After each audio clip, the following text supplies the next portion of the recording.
fly too high and you will burn your wings. The only way. The tower. Première cinématique du jeu, l'ambiance est posée. Allez, salut tout le monde, c'est Atomium et bienvenue dans cette nouvelle chronique de l'univers du jeu indépendant. Aujourd'hui, un épisode spécial pour les radins avec un jeu gratuit encore une fois qui s'appelle Deadlock. Il est disponible sur PC, c'est un puzzle FPS que je vais vous présenter immédiatement.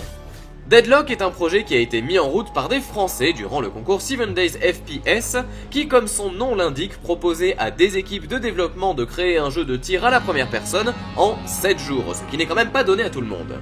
Le but du jeu est le suivant, grimper au sommet d'une immense tour en évitant les pièges et ennemis qui vont vous barrer la route. Pour ce faire, vous avez une arme qui va vous permettre de désactiver des éléments du décor, le tout sera de le faire rapidement et au bon moment.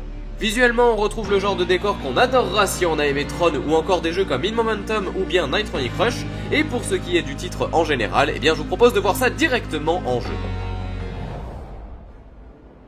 Allez, c'est la chute, on tombe. Donc je vous ai remis ce petit bout de niveau en fait, histoire de regarder un petit peu le level design. Vous le voyez en fait, vous avez plein de plateformes et surtout c'est assez intéressant puisqu'on a la possibilité de prendre plusieurs chemins et ça va être vraiment intéressant côté gameplay.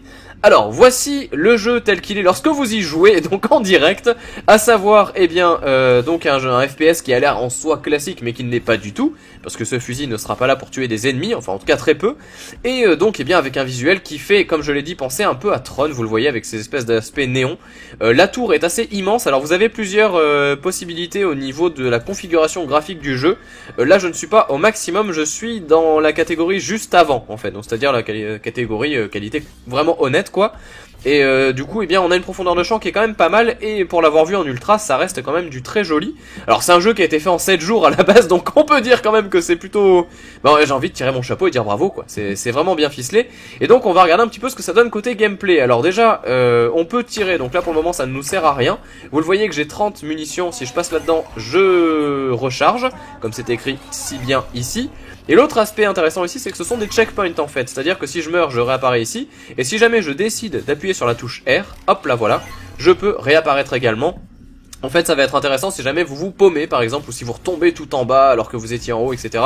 Enfin un truc qui ferait rager d'ordinaire, et bien là c'est une bonne solution on va dire, pour tous les gens qui n'arrivent pas trop à gérer justement cette plateforme. Autre chose, donc c'est un jeu qui se termine en une demi-heure à peu près. Alors vous avez de la plateforme à ne plus trop savoir qu'en faire. Honnêtement il y a beaucoup de plateformes, presque que ça, avec une petite gestion quand même du temps, une gestion enfin on va dire de vos réflexes plutôt, et aussi donc quelques petites énigmes pour décider de votre itinéraire, donc ça reste assez intéressant de ce côté là. Vous voyez que j'ai la possibilité de faire des sauts, de faire des doubles sauts, donc là c'est un peu la partie tutoriel, vous le voyez. J'ai aussi donc la possibilité d'activer ou désactiver certains interrupteurs, vous allez le voir avec le fusil, alors là je sais pas si ça marche sur celui-là. Voilà, avec le fusil je peux désactiver ça et le réactiver. Voilà, donc ça fonctionne très bien, enfin non même pas le réactiver en fait, il s'est réactivé tout seul, bref c'est pas grave. Et donc aussi la possibilité de viser, comme ça, voilà un petit peu à la façon d'un FPS classique.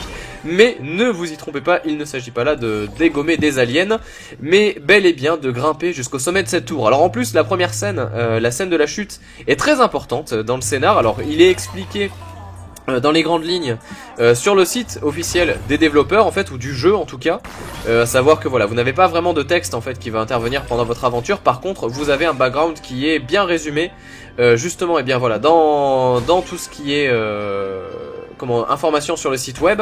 Et c'est vrai que ça reste très intéressant de ce côté là, puisqu'on se rend compte que le titre du jeu n'est vraiment pas choisi au hasard, c'est à dire qu'il s'appelle Deadlock. En fait il s'agit d'un terme informatique, alors que je ne maîtrise pas du tout, je vous le dis de suite, qui désigne en fait une erreur cyclique si j'ai bien compris. Et en fait lorsqu'on finit le jeu on se rend très bien compte de quoi il s'agit. Alors je ne vous en dis pas plus, mais ça reste plutôt très intéressant. Et moi je dois avouer que bon, même si c'est pas surprenant, on n'en est pas là, ça fait sourire, c'est plutôt sympa.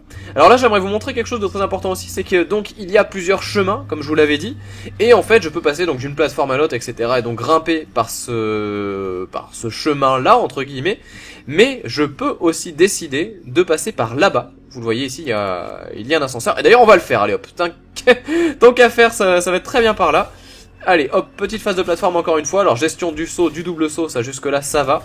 Au niveau des réflexes, c'est sûr que vous n'avez pas encore pu bien vous en rendre compte, et c'est normal puisque On est encore quand même dans le début du jeu. Alors vous le voyez, il y a le timer aussi. Ça c'est un truc qui est plutôt intéressant, c'est que vous devez aller le plus vite possible au sommet. Et donc vous avez votre temps qui est indiqué sur le fusil. Donc vous avez vraiment cette notion là qui est importante. Vous pouvez vous amuser pardon. Essayez de finir le jeu le plus rapidement possible, sachant qu'il y a, je pense, si je ne me trompe pas, alors pas un tableau des scores, je me plante complètement, mais à la fin du jeu, on vous indique le temps que vous avez utilisé et quelques petites données, voilà, sur votre parcours. Et donc là, voilà, dans l'immédiat, l'idéal, quoi, c'est d'arriver à faire le jeu le plus rapidement possible. Speedrunner, ben voilà, si vous êtes chaud, vous pouvez vous amuser sur celui-là. Grosso modo, c'est un jeu donc voilà qui se termine en une demi-heure, mais vous pouvez mettre beaucoup plus de temps que ça si jamais vous galérez et beaucoup moins de temps que ça si vous êtes très à l'aise. Sachant que là, pour vous donner une idée, j'en suis au premier tiers du jeu à peu près, on va dire en moyenne. Mais vers la fin, ça va devenir beaucoup plus compliqué parce qu'il y aura, comme je le disais, beaucoup plus de réflexes à avoir et donc là, ça va devenir un peu la misère. Alors là, je me suis un peu perdu. Je sais pas. Ah bah non, il faut que je passe par là. Alors hop, saut, double saut, tac, on se fait balancer et voilà, c'est très bien. Ici on a les checkpoints, alors vous vous rendez bien compte aussi qu'il y a pas mal de raccourcis. Je crois que j'aurais pu arriver à cette zone là bien plus facilement, mais c'est pas grave. Et donc là nous sommes dans une énorme zone, alors que je me rappelle bien, il me semble que je peux passer dans un ascenseur par ici, oui ça doit être ça, oui voilà c'est ça. Donc là voilà, déjà on va avoir une gestion des sauts, d'ailleurs c'est pareil, hein, il va falloir gérer vos chutes aussi. Ça rappelle un certain jeu qui s'appelle pour les intimes. Et donc du coup il faudra gérer, éviter des obstacles pendant que vous tombez ou pendant que vous sautez. Chose qui fait plutôt sourire. Allez hop, on passe par là. Alors là attention, hop là voilà, on va être envoyé en l'air ici. Et là, donc à partir de là, ça commence à être de la plateforme un petit peu plus compliquée, vous voyez, hop là voilà. Donc il ne faut surtout pas tomber. Ça va être l'enjeu. Et d'ailleurs cette zone là dans laquelle je suis, c'est une zone que j'aurais pu rejoindre tout à l'heure si j'avais pris l'autre chemin. Donc vous voyez, il y a des choses quand même assez intéressantes de ce côté là. D'ailleurs vous pouvez aussi vous amuser à essayer de trouver l'itinéraire le plus court, puisque je pense que les deux ne sont pas égaux en temps, comme bien souvent dans ce genre de jeu. Alors là attention, voilà, on va devoir désactiver ça. Donc encore une petite part de réflexe ma foi. Ça commence à se corser tout doucement, vous voyez, bon c'est pas encore très compliqué mais ça commence à être pas mal du tout. Et de toute façon je vais pas aller beaucoup plus loin que ça dans la vidéo, étant donné que j'aimerais vous laisser un peu la surprise de la fin et des dernières petites énigmes qui sont proposées, dernière phase de plateforme. En tout cas, j'espère que ce jeu vous aura plu, cette petite présentation également. Et surtout, eh bien donc petite nouveauté, je vais essayer dans les jeux gratuits de vous fournir le lien dans la description. En fait, c'est quelque chose qui a été énormément demandé. Je dois vous avouer que je ne pensais pas ça possible. Et finalement, eh bien si. Donc voilà, donc c'est très bien. Et du coup, eh bien voilà, vous aurez les liens directs en fait qui apparaîtront dans la description sur la chronique de jeuxvideo.com. Et si jamais vous ne la retrouvez pas, de toute façon, je vous renvoie vers mon site dans lequel tout ça est très bien indiqué également. Voilà, donc je vous laisse là-dessus. Je vous souhaite à tous un très bon week-end, bien sûr, et je vous dis à la semaine prochaine pour une nouvelle chronique de l'univers du jeu indépendant. Allez, salut tout le monde! Et je vais essayer de pas me paumer parce que là je fais n'importe quoi.